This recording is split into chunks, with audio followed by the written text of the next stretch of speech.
Oke, selamat pagi untuk Isaac IPA. Apa kabarnya? Semoga di dalam perlindungan Tuhan dan di dalam kondisi yang sehat. Kita akan melanjutkan materi pembelajaran kita. Seperti biasa, teacher mengundang kita untuk sama-sama berdoa dalam hati agar setiap pembelajaran yang kita terima, baik itu secara online, dapat kita pahami dengan baik. Doa dimulai.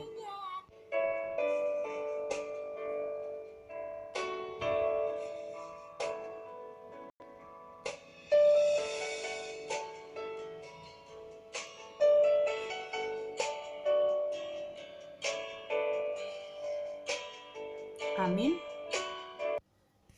Oke, sebelumnya kita sudah belajar tentang materi pembelajaran kita, yaitu sistem reproduksi pada wanita. Nah, sebelumnya materi kita itu membahas tentang bagian reproduksi dalam. Nah, kembali lagi teacher ingatkan bahwa reproduksi dalam wanita itu meliputi yang namanya. Oke, jadi meliputi bagian-bagian seperti oviduct yang disebut sebagai tuba Fallopi atau disebut saluran telur.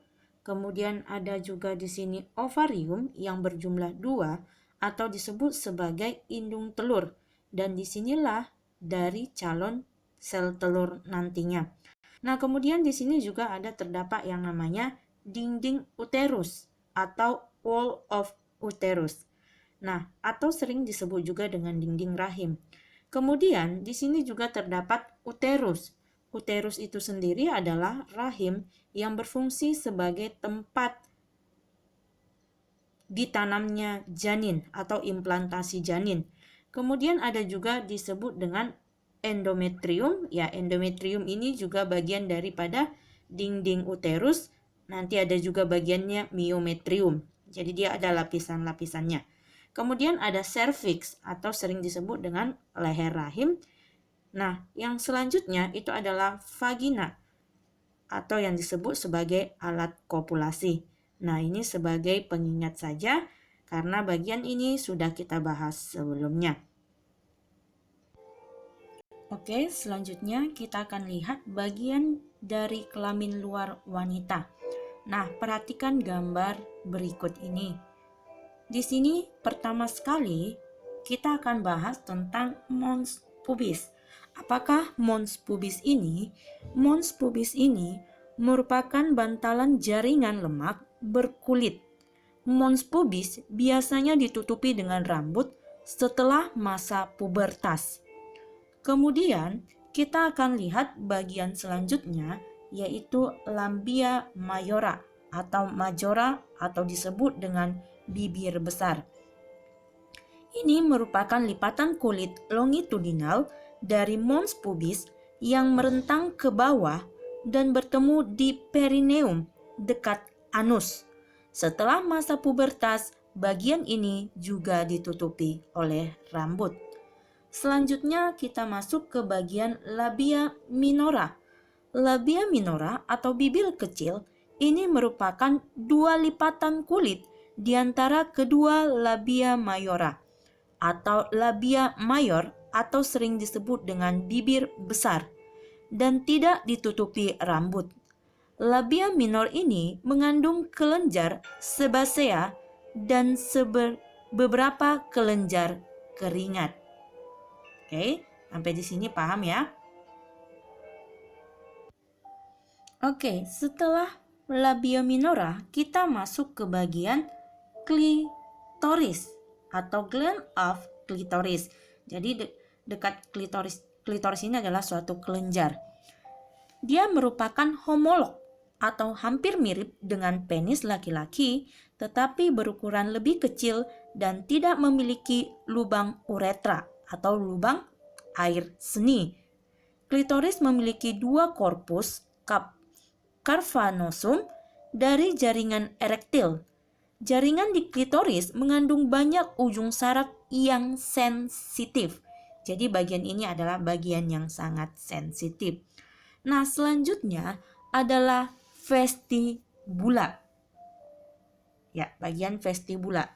Vestibula ini adalah area yang dikelilingi labia minor, menutupi lubang uretra atau lubang urin, mulut vagina, dan saluran keringat bantolin.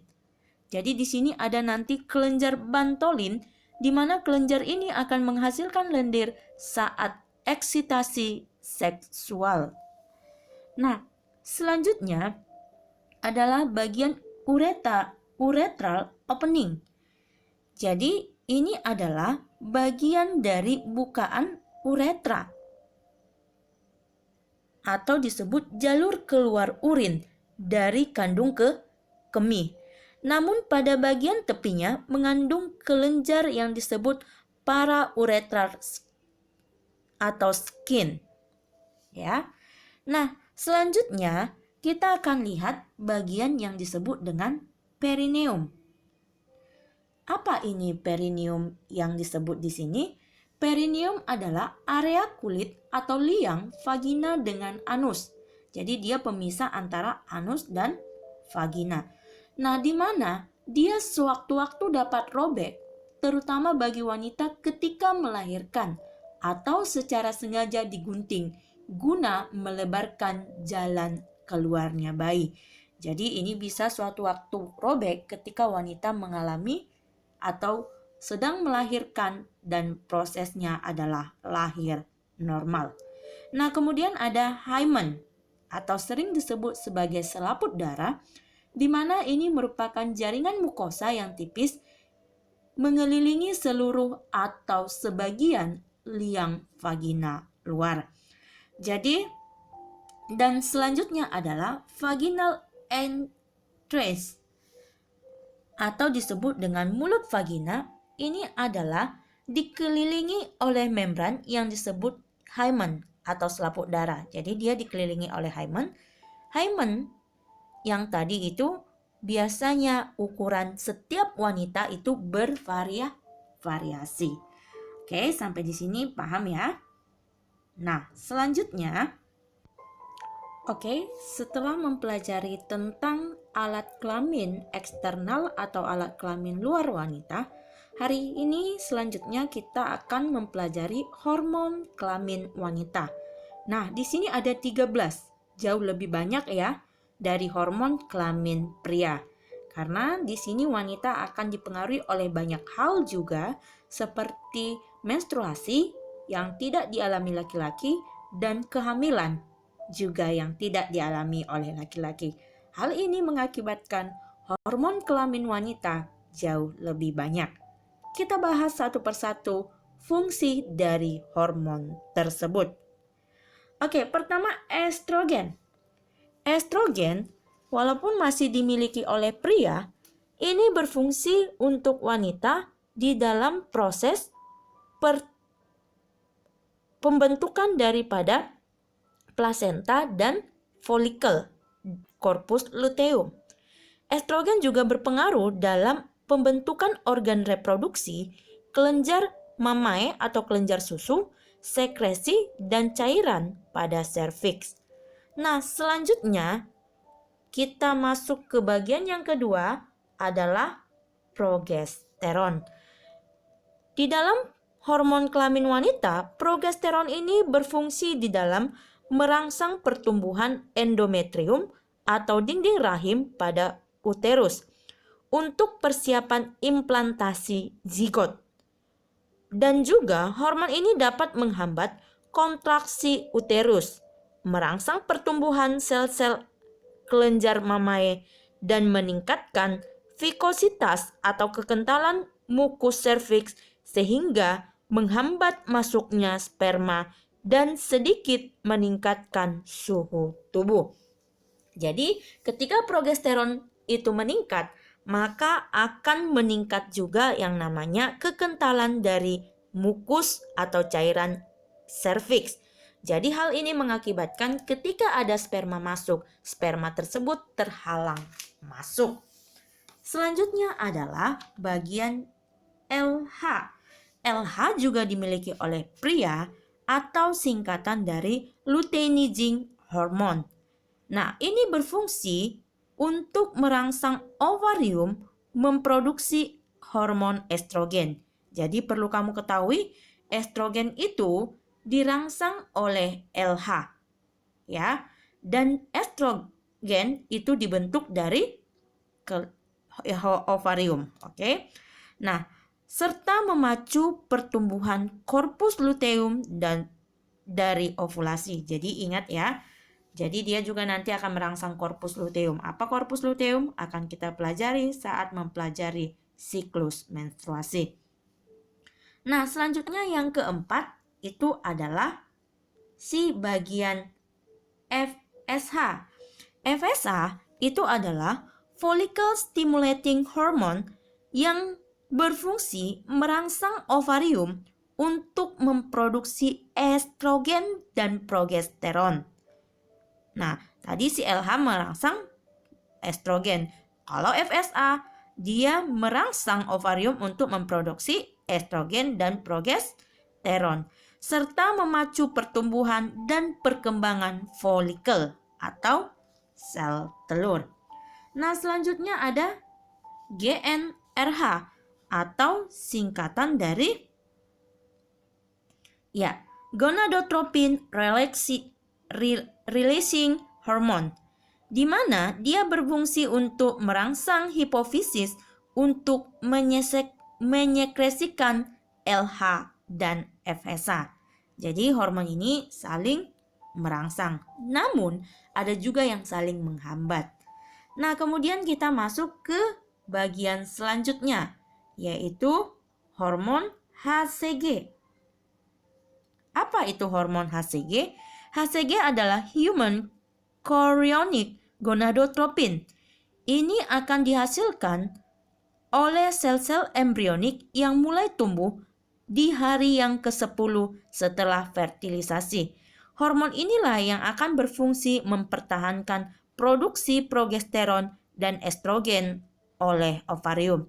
Jadi HCG ini hanya dimiliki oleh wanita ketika wanita itu sudah hamil di usia yang ke-10, karena HCG dihasilkan oleh sel-sel embrionik atau janin yang ada di dalam rahim wanita tersebut. Oke, selanjutnya adalah laktogen plasenta atau disingkat dengan HPL atau human placenta lactogen. Ini adalah hormon yang disekresikan oleh plasenta yang berfungsi untuk merangsang pertumbuhan kelenjar susu untuk persiapan laktasi atau proses menyusui saat ibu akan melahirkan. Ya, jadi hormon ini juga dimiliki oleh wanita melahirkan. Nah, selanjutnya yang ke-8 adalah tirotropin chorionic atau berfungsi untuk meningkatkan laju metabolisme pada ibu hamil. Tetap ya, hormon ini juga dimiliki oleh ibu hamil saja. Yang ke-9 adalah relaksin atau yang dikenal dengan hormon yang berfungsi untuk merelaksasi serviks atau dinding rahim atau mulut rahim dan bagian simpibis pubis. Waktu kita belajar tentang tulang ya, atau persendian tulang panggul. Sehingga hal ini mempermudah kelahiran. Jadi hormon relaksin ini hormon yang dimiliki wanita juga saat akan melahirkan. Hormon ini berfungsi untuk merelaksasi daripada bagian simpibis pubis atau persendian tulang panggul. Nah, yang ke-10 adalah prolaktin. Apa itu prolaktin? Prolaktin berfungsi untuk merangsang pertumbuhan ductus atau alveolus pada kelenjar susu saat kehamilan dan produksi air susu selama menyusui. Jadi prolaktin akan dimiliki oleh wanita ketika dia menjelang masa melahirkan dan selama menyusui si bayi. Oke. Nah, selanjutnya oksitosin. Ya, yang ke-11 adalah oksitosin. Apa itu oksitosin? Oksitosin ini adalah hormon yang berfungsi merangsang kontraksi otot polos rahim selama proses kelahiran dan juga merangsang kelenjar susu untuk pengeluaran air susu. Jadi oksitosin mirip dengan prolaktin berfungsi untuk merangsang keluarnya air susu selama ibu menyusui. Nah, selanjutnya adalah yang ke-12 CRH atau corticotropin releasing hormone. Nah, ini berfungsi untuk memacu produksi estrogen plasenta dan perubahan paru-paru janin untuk menghirup udara. Jadi, makanya kalau hormon ini tidak berfungsi dengan baik, makanya sering bayi itu ada gangguan pada paru-paru. Nah, dengan terproduksinya hormon CRH, maka ini akan merangsang atau membantu plasenta dan perubahan paru-paru janin untuk menghirup udara. Karena waktu plasenta dia mendapat udara dari si ibu. Namun ketika dia lahir, dia harus menghirup udaranya sendiri. Jadi hormon CRH ini yang akan mempengaruhinya. Nah, selanjutnya yang terakhir adalah prostaglandin. Apa itu prostaglandin? Prostaglandin ini adalah hormon yang dihasilkan oleh rahim yang berfungsi untuk mempengaruhi robeknya folikel saat ovulasi. Ya, folikel itu adalah bagian seperti kulit daripada sel telur. Jadi di dalam folikel ada sel telur dan hormon yang mempengaruhi robeknya folikel itu adalah prostaglandin. Ovulasi itu adalah keluarnya sel telur dan merangsang juga kontraksi uterus saat kelahiran. Jadi ini adalah 13 hormon pada wanita yang harus kalian ketahui. Sampai di sini paham ya? Oke, teacher harap juga semua paham. Oke, selanjutnya kita akan belajar tentang proses oogenesis. Nah, kemarin kita belajar spermatogenesis. Hari ini adalah oogenesis. Oogenesis adalah pembentukan ovum atau sel telur. Nah, mirip dengan proses daripada spermatogenesis, di sini juga ada yang disebut proses mitosis, meiosis 1 dan meiosis 2. Nah, di sini pertama sekali kita akan lihat ya, di sini ada disebut dengan sel induk ovum atau dikenal dengan oogonium. Oogonium bersifat diploid akan mengalami mitosis, ya. Mitosis. Mengalami mitosis membentuk oosit primer atau tetap bersifat diploid. Selanjutnya dia akan membagi dua atau mengalami meiosis pertama. Satu diantaranya adalah oosit sekunder, ya. Satu oosit sekunder, namun satu lagi badan polar. Badan polar ini adalah bagian yang tidak berfungsi. Nah, selanjutnya meiosis kedua, oosit sekunder akan membentuk dua bagian, satu itu ootit dan satu lagi badan polar 2. Sedangkan badan polar 1 tadi akan mengalami pembelahan juga, namun membentuk badan polar atau disebut polosit. Polosit ini adalah mati. Nah, selanjutnya oosit. Ootit tadi akan berdiferensiasi membentuk ovum. Ya, ovum. Nah, sedangkan badan polar 2, badan polar polosit tidak akan mengalami diferensiasi. Jadi, di dalam satu kali organogenesis hanya dapat menghasilkan satu ovum yang fungsional. Jadi, berbeda dengan yang namanya spermatogenesis, untuk spermatogenesis dapat menghasilkan 4 sperma fungsional ketika mengalami spermatogenesis. Kali ini, di dalam pembentukan ovum hanya bisa dihasilkan satu ovum fungsional ketika mengalami satu kali oogenesis. Namun untuk diploid dan haploidnya mirip. Ketika bermitosis, yang dihasilkan tetap diploid, namun ketika bermeiosis, yang dihasilkan tetap haploid. Sampai di sini paham ya? Oke, sekian materi kita untuk hari ini. Kiranya kalian bisa paham. Dan jika ada yang mau ditanyakan, silahkan tanyakan kepada teacher. Demikian pertemuan kita. Tuhan Yesus memberkati. Shalom.